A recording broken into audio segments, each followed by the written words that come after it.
Chapter 2 economics class 10 sectors of the Indian economy. इसमें जितने भी प्रकार के काम हम लोगों को दिखता है समाज में, उन सबको 3 सेक्टर्स में डिवाइड किया है। उसमें सबसे पहला है प्राइमरी सेक्टर, दूसरा है सेकेंडरी सेक्टर और तीसरा है टर्शियरी सेक्टर।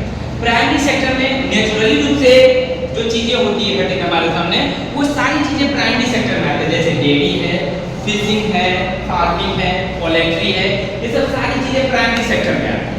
फिर प्राइमरी प्रोडक्ट्स का उपयोग करते हुए जो हम प्रोडक्शन करते हैं, वो सब सारी चीजें सेकेंडरी में आती है। जितने भी प्रकार का मैन्युफैक्चरिंग है, जैसे कॉटन से क्लॉथ का निर्माण करना, सॉइल से ब्रिक्स का निर्माण करना, कुम्हार है, कॉटर क्या करते हैं, सॉइल से मिट्टी के पॉट्स बनाते हैं, तो वो भी मैन्युफैक्चरिंग में आएगा। ठीक है, फिर हम लोग गेहूं से बिस्किट बनाते हैं, ये सब मैन्युफैक्चरिंग में आएगा, तो ये सारा सेकेंडरी सेक्टर में आ जाएगा। और जितने भी प्रकार के सर्विसेज है, सेवा वाले क्षेत्र है, जैसे ऑटो रिक्शा वाला, वो क्या कर रहा है, सर्विस दे रहा है, यहाँ से हम लोग को स्टेशन छोड़ रहा है, स्टेशन से घर छोड़ रहा है, तो वो सर्विस दे रहा है। रेस्टोरेंट वाले क्या कर रहे हैं, सेवा दे रहे हैं। किचन क्या करते हैं, सेवा दे रहे हैं। डॉक्टर क्या कर रहे हैं, सेवा दे रहे हैं। एटीएम वाले, लॉयर, ये सब लोग सेवा दे रहे हैं। जितने भी प्रकार के सर्विसेज होंगे, सब टर्शियरी सेक्टर में आएगा। ठीक है, हम जानेंगे इन तीनों सेक्टर्स को कंपैरिजन करेंगे। कंपैरिजन किस आधार पर करेंगे, कहता है फाइनल जो गुड्स होंगे उसको हम ऐड करते हैं, जीडीपी और जीएनपी जो निकालते हैं, यानी देश का जो प्राइस होता है, वो सब सारी चीजें जो है इसमें कंपेयर करते हैं। कंपेयर करते कैसे हैं, फाइनल गुड्स का, जैसे मान लीजिए कि गेहूं का प्रोडक्शन किए, तो गेहूं के प्राइस को ऐड कर लेंगे। फिर हम लोग आटा क्या किए, उससे आटा बनवाए, तो आटा का प्राइस ऐड कर लेंगे। और फिर बिस्किट बनने का जो प्राइस ऐड करेंगे, तो ये हमारा जो मेन प्राइस है बिस्किट का, उससे ज्यादा दिखाने लगेगा, तो चीजें महंगी हो जाएंगी। तो इसीलिए कहता है कि फाइनल गुड्स जो होता है, यानी तैयार माल, यानी बिस्किट, तो बिस्किट में डायरेक्ट हम देखेंगे आटे का जो है वैल्यू ऐड करेंगे, या शुगर का वैल्यू ऐड करेंगे, उससे पहले गन्ना का या उससे पहले गेहूं का, ये सब ऐड नहीं करेंगे।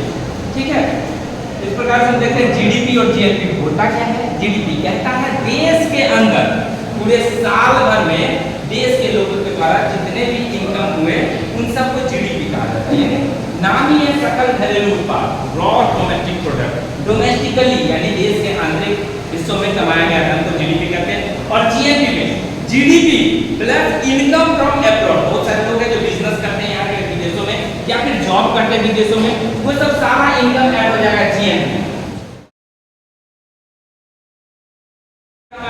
इसके बाद हम लोग जानेंगे historical change in the sectors. कहता है धीरे धीरे बदलाव कैसे होते गए। प्राइमरी सेक्टर में सबसे ज्यादा लोग इंगेज रहते थे, सेकेंडरी सेक्टर या टर्शियरी सेक्टर। कहता है फार्मिंग हमारे यहाँ सबसे ज्यादा labour absorbing sector, labour absorbing जो सेक्टर है हमारे यहाँ फार्मिंग, उसमें से लोग धीरे धीरे क्या करने लगे, शिफ्ट करने लगे दूसरे सेक्टर, यानी सेकेंडरी सेक्टर की ओर या टर्शियरी सेक्टर की ओर। अब हम लोग जानेंगे rising importance of the sector. कहता है सबसे ज्यादा फलता फूलता आदि का जो सेक्टर है वो प्राइमरी सेक्टर है।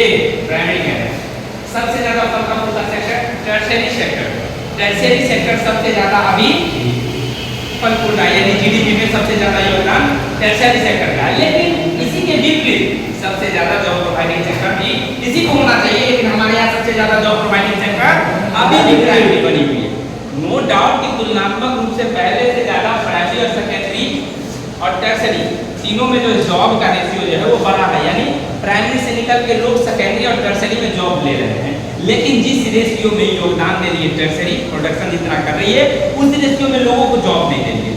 तो विकसित कंट्रीज में क्या होता है, रेशियो में करना होता है, यानी प्राइमरी सेक्टर ज्यादा बढ़ी हुई है तो प्राइमरी सेक्टर में सबसे ज्यादा लेबर एब्जॉर्बिंग सेक्टर होगा, सेकेंडरी सेक्टर उसके बाद फिर टर्शियरी यदि सबसे ज्यादा है तो टर्शियरी सेक्टर में सबसे ज्यादा जॉब प्रोवाइड होगा। लेकिन हमारे यहाँ इसके विपरीत सारी चीजें हैं, तो हमारे यहाँ अनएम्प्लॉयमेंट बढ़ेगी, यानी बेरोजगारी बढ़ेगी। बेरोजगारी देश में एक प्रकार से बोझ है। बेरोजगारी अनएम्प्लॉयमेंट होता क्या है, if a person is want to willing to do work on a going basis then he can not find a job, is called unemployment. कोई व्यक्ति दूसरे को जो वेतन मिल रहा है उसी वेतन पे काम करने को इच्छुक है, फिर भी काम नहीं मिल रहा है, तो उसको अनएम्प्लॉयमेंट कहेंगे। अनएम्प्लॉयमेंट मुख्यतः यहाँ पे सीजनल होता है, डिस्गाइज होता है, एजुकेटेड अनएम्प्लॉयमेंट होता है, अन्य चीजें होती है। मुख्यतः गांव में 2 सीजन्स के बीच गैप के बीच देखते हैं किसानों के पास कोई काम नहीं रहता है, इसको सीजनल अनएम्प्लॉयमेंट कहते हैं। डिस्गाइज भी एग्रीकल्चर सेक्टर में ही देखने को मिलता है कि जरूरत से ज्यादा लोग इंगेज हैं, काम है दो लोगों का, पूरा पति पत्नी बच्चे सारे लोग लटके हुए हैं उस पे, ठीक है। तो इसको कहते हैं डिसगाइड, यानी जरूरत से ज्यादा लोग जब इंगेज रहते हैं तो उसको डिसगाइड अनएम्प्लॉयमेंट कहते हैं। फिर है एजुकेटेड अनएम्प्लॉयमेंट, कहता है जो लोग एमए किए हुए हैं, जो लोग एमएससी किए हुए हैं, वे लोग बड़े स्तर पे सोचते रहते हैं कि हमको हाई क्वालिफाइड जॉब मिले, लेकिन उनको जॉब मिल रही होती है लो सैलरी वाली, वो नहीं करते। जॉब मिली हुई है उनको, लेकिन उनके थिंकिंग के अकॉर्डिंग नहीं है, इस वजह से वो जॉब नहीं करते, इसलिए वो अनएम्प्लॉयड है।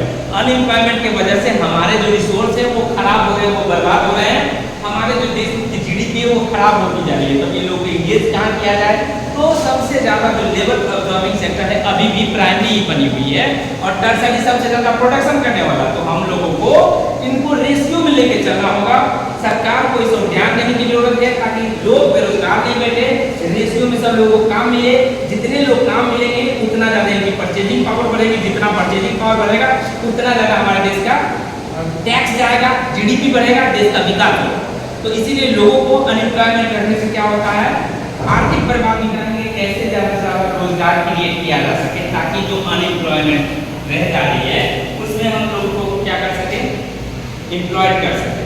कहता सबसे पहले हमको देखना होगा कि जरूरत कहाँ है, जहाँ जरूरत है वहाँ इंडस्ट्री का विकास है। हमारे देश में असमानांतर तरीके से इंडस्ट्रीज का विकास हो रहा है, जहाँ जरूरत नहीं है वहाँ ज्यादा इंडस्ट्री है, और जहाँ लेबर जाते हैं वहाँ पे इंडस्ट्रीज नहीं है। जैसे एज लाइक बिहार के जो ज्यादातर लोग हैं वो पलायन करके दूसरे राज्यों में जाते हैं इंडस्ट्रीज के खोज में। तो सरकार को इस ध्यान देने की जरूरत है कि बिहार में ज्यादा से ज्यादा इंडस्ट्री लग सके, जिससे लोग रोजगार से जुड़ पाए।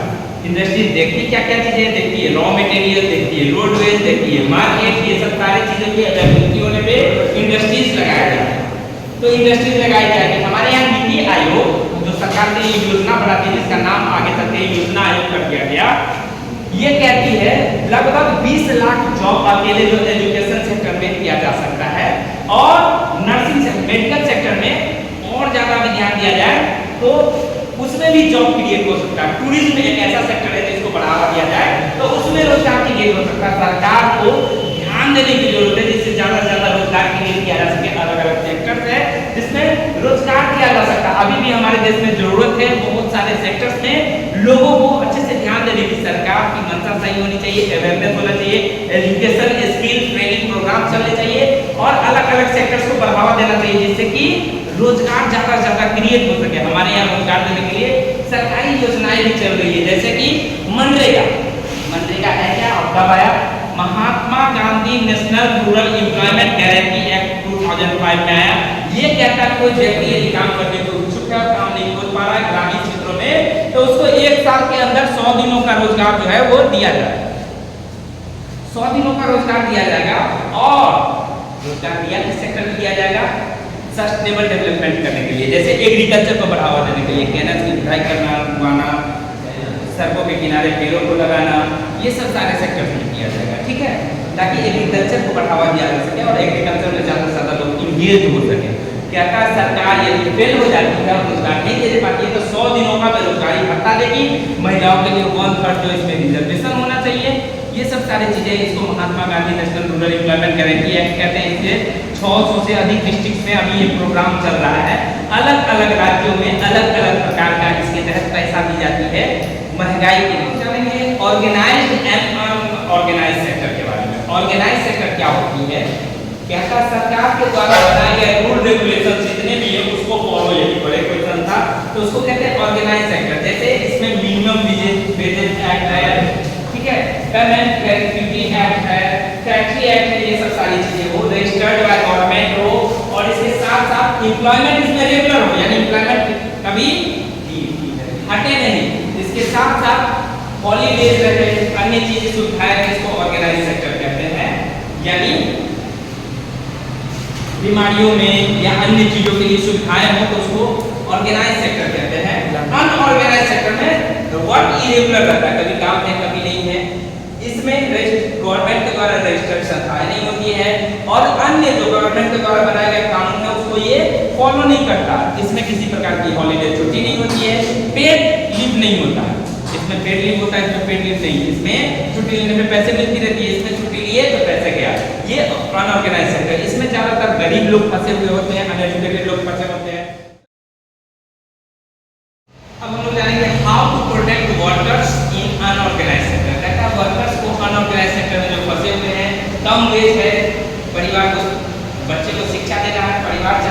कम वेजेस में कैसे चला पाएगा। तो इनको प्रोटेक्ट कैसे किया जाए, कहता मुख्यतः इसमें फंसे हुए लोग रहते कौन है, कैजुअल लेबर, वेंडर, उसके सिवा फुटपाथ पे जो बेचने वाले होते हैं, फुटकर विक्रेता, ये सब सारे लोग जो होते हैं इसमें फंसे हुए होते हैं, लैंड बेस्ड लेबर फंसे हुए होते हैं। इन लोगों को प्रोटेक्ट करने के लिए सरकार को ज्यादा से ज्यादा प्रोग्राम चलाने की जरूरत है, सहायता देने की जरूरत है, बैंक लोन देने की जरूरत है, ताकि ये लोग प्रोटेक्ट हो सके। इसके सिवा इकोनॉमिकली एंड सोशली रूप से ये लोग प्रोटेक्ट हो सके, इसके लिए सरकार को क्या करना चाहिए, कोशिश करना चाहिए, ज्यादा से ज्यादा सहायता प्रदान करना चाहिए, सेल्फ हेल्प ग्रुप के थ्रू और बैंक के थ्रू लोन प्रदान करना चाहिए, ताकि ये लोग क्या कर सके, अपने काम को अच्छे से फंक्शनिंग कर सके और अनऑर्गेनाइज नहीं कर सके। पब्लिक एंड प्राइवेट सेक्टर कहता है गवर्नमेंट के द्वारा जितनी भी ऑन संस्थाएं हैं वो पब्लिक सेक्टर है, और प्राइवेटली जो ऑन संस्थाएं हैं वो प्राइवेट सेक्टर। जैसे इसमें है रेलवे, बैंकिंग, ये सब, और इसमें टाटा, रिलायंस, ये सब। इसका मोटिव सिर्फ और सिर्फ प्रॉफिट अर्न करना है, इसका मोटिव है सर्व करना।